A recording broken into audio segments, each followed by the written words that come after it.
I'm currently driving in northern Chester County on back roads. I was on my way to Warwick County Park, kind of do a follow-up to my hiking the Furnace Trail in Coventry Woods and show some of their old iron remains, but it was just a little too crowded, and it doesn't make for ideal videoing conditions, so I am now on my way to the Thomas P. Bentley Nature Preserve, because they have recently unearthed an old iron furnace that you could never even see from the road, and they've really restored it nicely.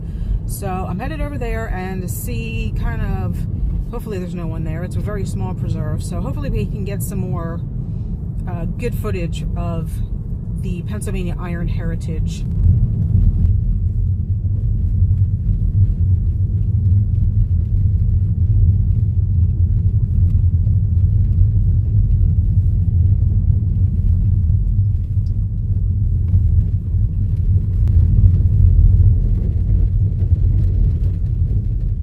It to the nature preserve. It is the site of the Warwick furnace. Hopefully you can see that. You can zoom it in if you want to read it. And you can see this is all preserved land back here, or private farms. Obviously you can see Warwick Furnace Farm behind me. Little cottage up there. I believe they are a lavender farm now.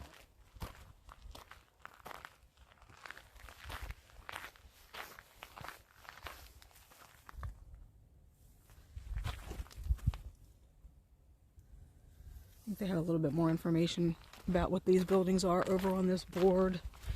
We'll check out this little new installation on the way back. I believe they unearthed a cannon here recently that was made at the furnace. I believe I remember reading online for the Revolutionary War. Here's some information about the nature preserve. It's a relatively new preserve.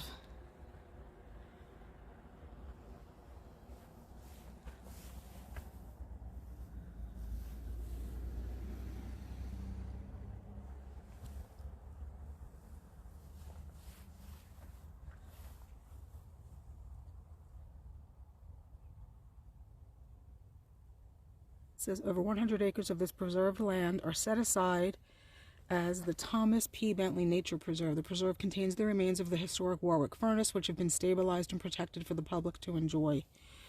And again, this is relatively recently, because I used to drive through this area all the time.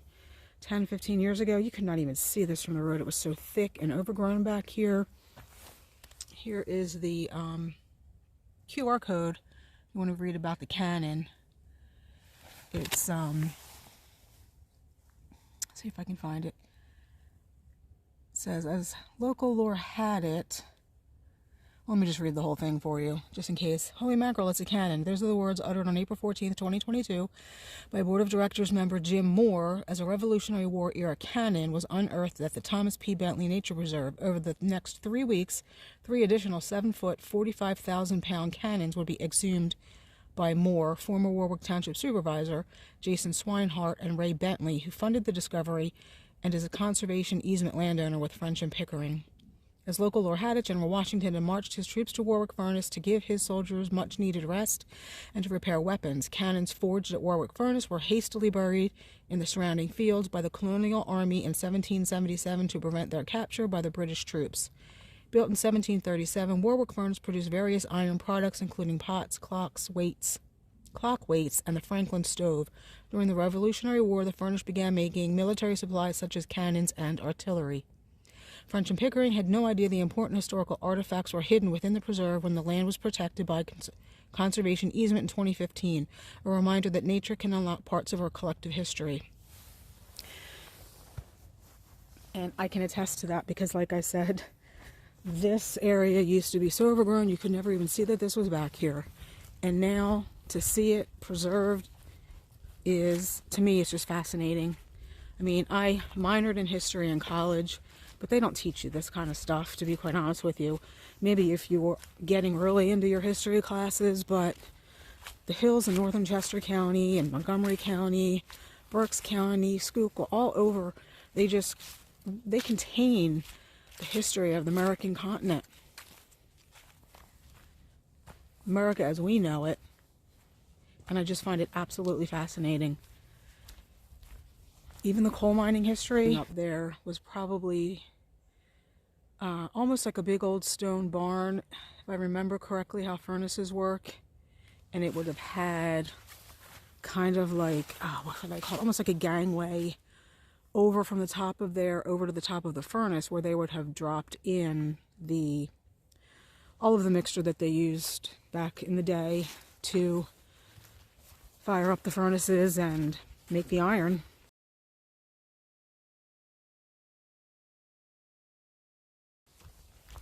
Obviously they would have dropped iron in from up top there, from the local iron mines in the area, but also, I can't remember all the chemistry, other items would have been dropped in there too, from the top. So they would have walked it over, kind of like a gangway coming out of that ruin up top there. Now obviously the furnace is not as tall as it used to be, but it would have been taller. And the opening at the top is where they would have dropped the iron in.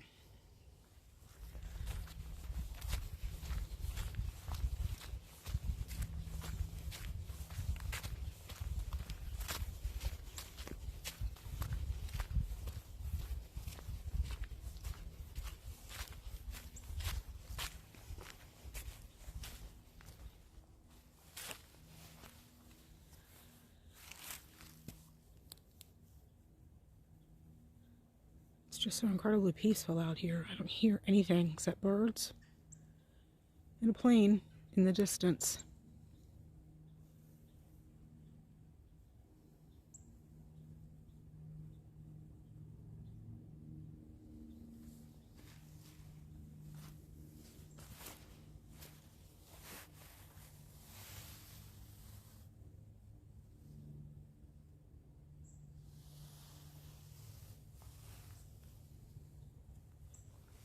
Let's go take a look at that cannon.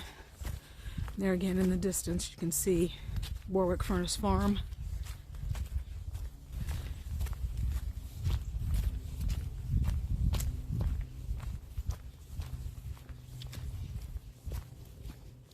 Before we get there, so like I said, all that land over there, there's trails through there. If I zoom in, you can see they've got trees planted en masse way back in there. That's what those tubes are. That's all part of the nature preserve, and they have trails there now, all the way up there over the bridge.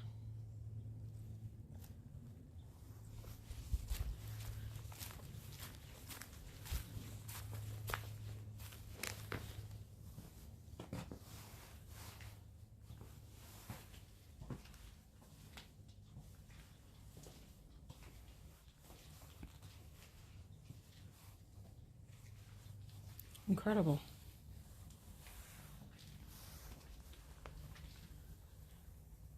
Dedicated to Charles Jacobs Community Service, commitment to preservation, and passion for the iron heritage of the region.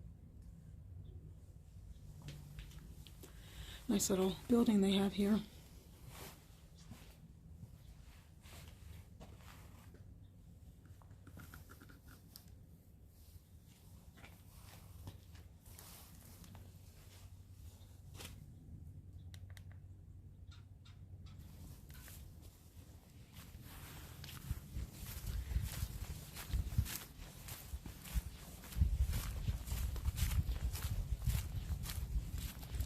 One last shot at the remains before we hit the road.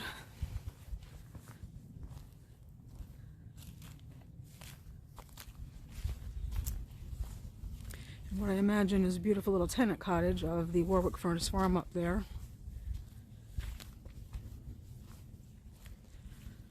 So thanks for coming along on this adventure today. I hope you enjoyed it. If you did, please give it a thumbs up and consider subscribing. Thanks for watching. See you in the next one.